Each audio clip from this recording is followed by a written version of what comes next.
All of A sudden നിങ്ങൾ പോലും അറിയാതെ സംഭവിച്ചു പോയതാണോ, അല്ലെങ്കിൽ ആവശ്യം ഉണ്ടായിരുന്നോ? ഇത് നിങ്ങൾ പ്ലാൻ ഉണ്ടായിരുന്നോ? ഇല്ല ഇല്ല പ്ലാൻഡ് അല്ല. പ്ലാൻഡ് അല്ല. പ്ലാൻ അല്ലായിരുന്നു. സീരിയൽ ചെയ്തോണ്ടിരിക്കുകയായിരുന്നില്ല ആ സമയത്ത് അല്ലേ? അപ്പൊ ഈ സീരിയലിന്റെ ഷൂട്ടൊക്കെ ആയപ്പോഴേക്കും കുറച്ച് പ്രോബ്ലം വയറൊക്കെ ആയിരുന്നു. തുടങ്ങിയില്ലേ? ഫസ്റ്റ് മന്തിൽ തന്നെ ഞാൻ സീരിയലിന്റെ ഷൂട്ട് ചെയ്തു. അത് കഴിഞ്ഞപ്പോൾ ഞാനത് നിർത്തി. പിന്നെ വീട്ടിലായിരുന്നു. വീട്ടില് ചെറിയ ചെറിയ പ്രോഗ്രാംസ് ഒക്കെ മാത്രമേ ചെയ്യുന്നുള്ളൂ. അധികം റെസ്റ്റ് ഒക്കെ ആയിരുന്നു. ഒരു ഓൺലൈൻ ചാനലിൽ ഒരു വാർത്ത വന്നാക്കാണ്, വേദനയോടെ മൃദുല അറിയിക്കുന്നു ഇങ്ങനെ ഒരു വാർത്ത. നമ്മൾ എന്താ വിചാരിക്കുക, ഇവരെന്ത് വേർപിരിയാൻ പോവാണോ? ഉള്ളടക്കം നോക്കുന്ന സമയത്ത് ഇല്ല, ഇനി അടുത്തൊരു കുട്ടി അടുത്തൊന്നുമില്ല. അതിനാണ് ആ വാർത്ത കണ്ടിരുന്നോ? തലക്കെട്ടിതാ, വേദനയോടെ മൃദുല പറയുകയാണ് ഇനി എല്ലാം നിർത്തിയിട്ട് പോകുന്നു, അങ്ങനെ കണ്ടു പറഞ്ഞു. ഞാൻ കണ്ടിരുന്നു അല്ലേ? അപ്പൊ കഴിഞ്ഞ ദിവസം നമ്മള് സാനിഫിനെയും അതുപോലെ തന്നെ മറിയ ഷെൽജിനെയും ഇന്റർവ്യൂ ചെയ്തിരുന്നു നിങ്ങളുടെ കോളേജിനെ. അപ്പൊ സാനിഫ് പറഞ്ഞൊരു കാര്യമുണ്ട്. അതായത് പണ്ടൊക്കെ ഈ യുവാകൃഷ്ണ എന്ന് പറഞ്ഞു കഴിഞ്ഞാലേ ഞങ്ങൾ പറയുമായിരുന്നു, ആദ്യം ഷൂട്ടിന്റെ സമയത്തൊക്കെ ഞങ്ങള് കൊളീഗ്സിനോട് പറയുന്നത് എന്തോ ഒരു ജാടയാണ് അയാള്. ഭയങ്കര ജാട, എനിക്ക് അയാളോട് വലിയ താല്പര്യമൊന്നുമില്ല. പിന്നീട് അയാൾ പറയാണ് അത്രയും പാവമായിട്ടുള്ള ഒരു മനുഷ്യൻ, വേറെ ജാട എന്താന്ന് പോലും അദ്ദേഹത്തിനില്ല. അതായത് തുടക്കത്തില് കാണുമ്പോൾ എല്ലാവരും വിചാരിക്കും ഭയങ്കര ആറ്റിറ്റ്യൂഡാണ്, ഭയങ്കര ഫെയർ ആണ്, പ്രശ്നമാണെന്ന്. പക്ഷെ അല്ല, അയാൾ ഭയങ്കര കൂളായിട്ടുള്ള ഭയങ്കര സൗഹൃദമുള്ള ഒരു ആളാണ്. എല്ലാവർക്കും ഇങ്ങനെ ഒരു മിസ്ജഡ്ജ്മെന്റ് ഉണ്ടാവാറുണ്ടോ? എല്ലാവർക്കും ഉണ്ടാവാറുള്ള തെറ്റിദ്ധാരണ. വാ തുറന്നാ പോയി പറയത്തില്ല. കാര്യം ഞാൻ ഒരാളുടെ അടുത്ത് മിങ്കിൾ ആവാനായിട്ട് കുറച്ച് ടൈം എടുക്കും. പക്ഷെ മിങ്കിൾ ആയി കഴിഞ്ഞാൽ കംഫർട്ടബിൾ ആണ്. അപ്പൊ ഈ മിങ്കിൾ ആവുന്ന വരെയുള്ള ടൈമില് ഞാൻ അവരെ നോക്കില്ല, ശ്രദ്ധിക്കില്ല, ഞാൻ എൻ്റെ കാര്യം നോക്കിയിരിക്കും. അപ്പം ഓൾമോസ്റ്റ് ഉണ്ടാവാൻ സാധ്യതയുള്ളൊരു ഇംപ്രഷൻ എന്ന് പറയുന്നത് ജാടത്തിണ്ടിയാണ് എന്നുള്ളതാണ്. താങ്കൾക്കുണ്ടായ ഒരു ഇംപ്രഷൻ എന്താ കല്യാണത്തിന് മുൻപ്, ഇദ്ദേഹത്തെ പരിചയപ്പെടുന്നതിന് മുൻപായിട്ട്? പരിചയപ്പെടുന്നതിനാണ് നല്ലൊരു സുന്ദരൻ, കാണാൻ കൊള്ളാം. പിന്നെ എന്റെ ബ്രോ ആയിരുന്നു ഇദ്ദേഹം. ഓക്കെ, ബ്രോ എന്നാ ഞാൻ വിളിച്ചോണ്ടിരുന്നത്. മെസ്സേജ് ഒക്കെ അയക്കുന്ന ബ്രോ സുഖാണോ, എന്തൊക്കെയുണ്ട് വിശേഷം, അങ്ങനെ ആയിരുന്നു. പിന്നെ ഇത് ആക്ച്വലി അറേഞ്ച്. താങ്കളുടെ ഉള്ളില് ഇവരുടെ ഒരു പരിങ്ങലുണ്ടായിരുന്നോ? ഇല്ല, ആക്ച്വലി നമ്മൾ ഫസ്റ്റ് സംസാരിക്കുന്ന സമയത്ത് കല്യാണം കഴിക്കണം എന്നുള്ള പ്ലാനൊന്നും ഇല്ല. നമ്മള് എന്താ പറയുക, ഒരു ഫംഗ്ഷനിൽ വെച്ച് കാണുന്നു, പരിചയപ്പെടുന്നു, ഓക്കെ. അതിനുശേഷം പിന്നെ വല്ലപ്പോഴും ഹായ് ബൈ മെസ്സേജ് അയക്കും, അത്രേ ഉള്ളൂ. അപ്പൊ ആ സമയത്ത് എനിക്ക് വലിയ ബ്രോ എന്ന് വിളിക്കുന്നത് ഓൾമോസ്റ്റ് എല്ലാവരും അങ്ങനെയാണ് വിളിക്കാറ്. അപ്പൊ അതുകൊണ്ട് എനിക്ക് വലിയ ഇതൊന്നും തോന്നിയിരുന്നില്ല. പിന്നെ ഈ കല്യാണ ആലോചനകളൊക്കെ വരുന്നു, ഭയങ്കരമായിട്ട് വീട്ടുകാർ ആലോചിക്കുന്നു. അപ്പോ എനിക്ക് എൻ്റെ ഒരു കൺസെപ്റ്റിലാണെന്നുണ്ടെങ്കിൽ ആരെങ്കിലും കല്യാണം കഴിക്കുന്നതിനോട് താല്പര്യമില്ല. നമുക്ക് അത്യാവശ്യം കുറച്ചെങ്കിലും അറിയാവുന്ന ഒരാളായിരിക്കണം, എന്നാലേ അവരുമായിട്ട് നമ്മൾ ഒത്തുപോകുന്നു നമുക്ക് ജഡ്ജ് ചെയ്യാൻ പറ്റുള്ളൂ. അതോടൊപ്പം തന്നെ അത്യാവശ്യം കുറച്ച് ടാലന്റ് ഉള്ള ഒരാളായിരിക്കണം എന്ന് എനിക്ക് നിർബന്ധമുണ്ട്. അതായത് ഇൻഡസ്ട്രിയിൽ നിന്ന് തന്നെ ഒരു ആളായി കഴിഞ്ഞാൽ നല്ലത് എന്നൊരു തോന്നലുണ്ടായിരുന്നു. പക്ഷെ ആ തോന്നൽ ആദ്യം തന്നെ അടിച്ചമർത്തപ്പെടുകയായിരുന്നു. എൻ്റെ കൂടെയുള്ള കൊളീഗ്സ് എല്ലാവരും പറഞ്ഞു, ഒരിക്കലും നീ ഇൻഡസ്ട്രിയിൽ നിന്ന് ഒരു പെൺകുട്ടീനെ കല്യാണം കഴിക്കരുത്. കല്യാണം കഴിച്ച് കഴിഞ്ഞാൽ ഈഗോ ഉണ്ടാവും, ഡിവോഴ്സ് ആവും. അതുകൊണ്ട് ഡിവോഴ്സ് ആണ് അതിന്റെ അവസാനം, അല്ലാതെ വേറെ ഒന്നും നോക്കേണ്ട ആവശ്യമില്ല. നീ പുറത്തുനിന്ന് ഒരു കുട്ടീനെ നോക്കുന്നതാണ് നല്ലത്. ഓൾമോസ്റ്റ് എല്ലാവരും അത് തന്നെയാണ് പറയാറ്.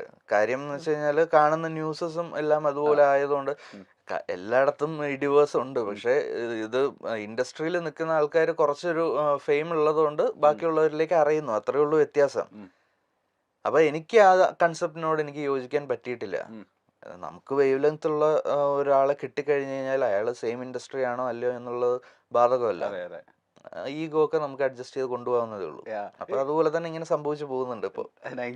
മൃദുല, ഞാൻ ചോദിക്കട്ടെ, ഇപ്പൊ ബിഫോർ ആൻഡ് ആഫ്റ്റർ ഇംപ്രഷൻ വന്ന മാറ്റം എന്താണെന്ന് ചോദിച്ചാൽ എന്താ പറയാ? അതായത് മുന്നേ നമ്മൾ വിചാരിച്ചു വെച്ചിരുന്ന കുറെ കാര്യങ്ങൾ ഉണ്ടായിരിക്കുമല്ലോ കല്യാണത്തിന് മുൻപ്, കല്യാണത്തിന് ശേഷം ഉണ്ടായ ഇംപ്രഷൻ എന്തൊക്കെയാ? മുന്നേ ഉണ്ടായിരുന്ന ഇംപ്രഷൻ എന്തായിരുന്നു?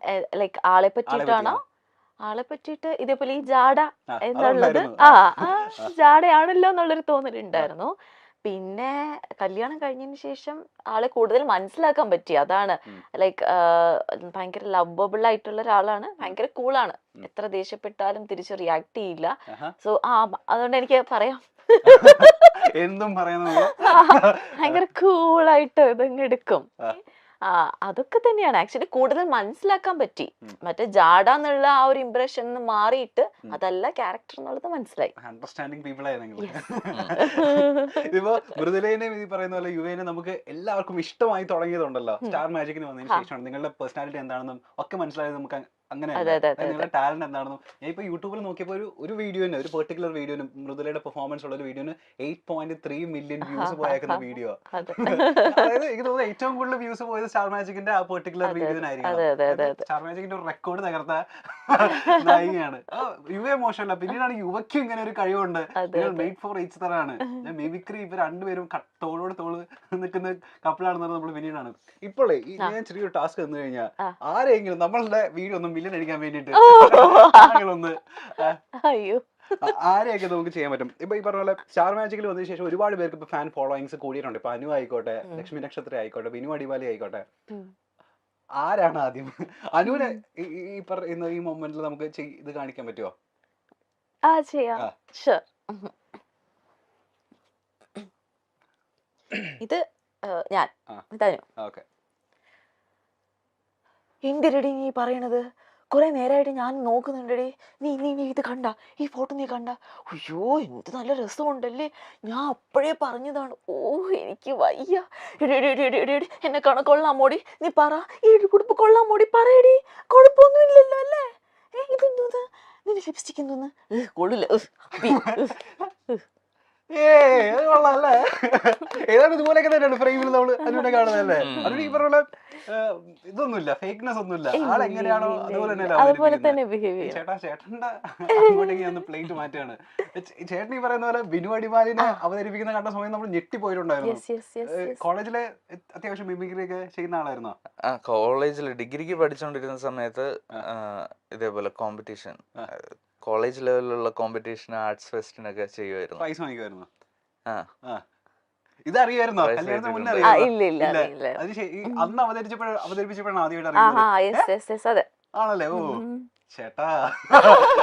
ഓക്കെ. അതിനുശേഷം പിന്നെ പ്രാക്ടീസ് അങ്ങനെയൊന്നും ഇല്ലായിരുന്നു. അന്ന് എന്തോ അങ്ങനെ തോന്നി, കുറച്ച് സൗണ്ടുകളൊക്കെ ചെയ്തപ്പോൾ ഓക്കെ ആയിട്ട് തോന്നി. അങ്ങനെ പിന്നെ കയറി പെർഫോം ചെയ്തതാണ്. അപ്പൊ ഞാൻ ചോദിക്കട്ടെ, മിമിക്രി ഉണ്ട്, മാജിക് ഉണ്ട്, മെന്റലിസം ഉണ്ട്, ഡാൻസ് ഉണ്ട്, പാട്ടുണ്ടെന്ന് ആരോ പറയുന്നത്? പാട്ടുണ്ട്. സകലവല്ലഭൻ. എന്താ ചെയ്യാ? ഡാൻസ് അത്രക്കില്ല. റീൽസിലൊക്കെ നമ്മള് ഡാൻസ് കളിച്ച് ഏതൊരു കൊറിയോഗ്രാഫറിന്റെ കൂടെയുള്ള ഡാൻസ് ഒക്കെ നമ്മൾ കണ്ടിരുന്നു റീൽസില്. ഒന്നും മോശമല്ല. ഇപ്പൊ നമ്മൾ ആരെയാ ചെയ്യാൻ പോകുന്നത്? ഇപ്പൊ ബിനിച്ചേട്ടന് ചെയ്യാ, നന്നായിട്ട് ചെയ്യും.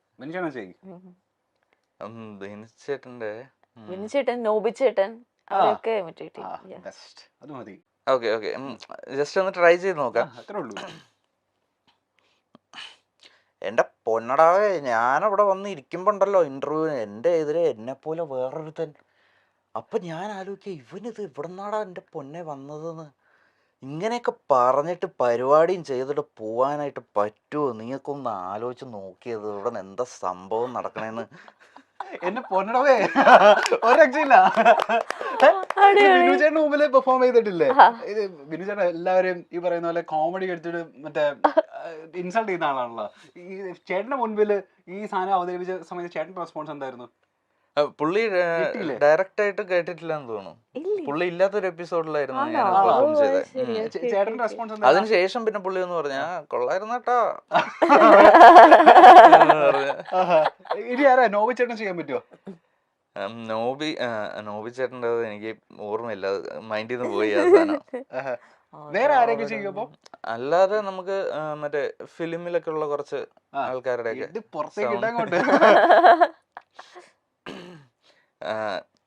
ഞാൻ സ്ഥിരം പണ്ട് കോളേജിൽ ചെയ്തിട്ടുണ്ടിരുന്ന സാധനങ്ങളൊക്കെ തന്നെ.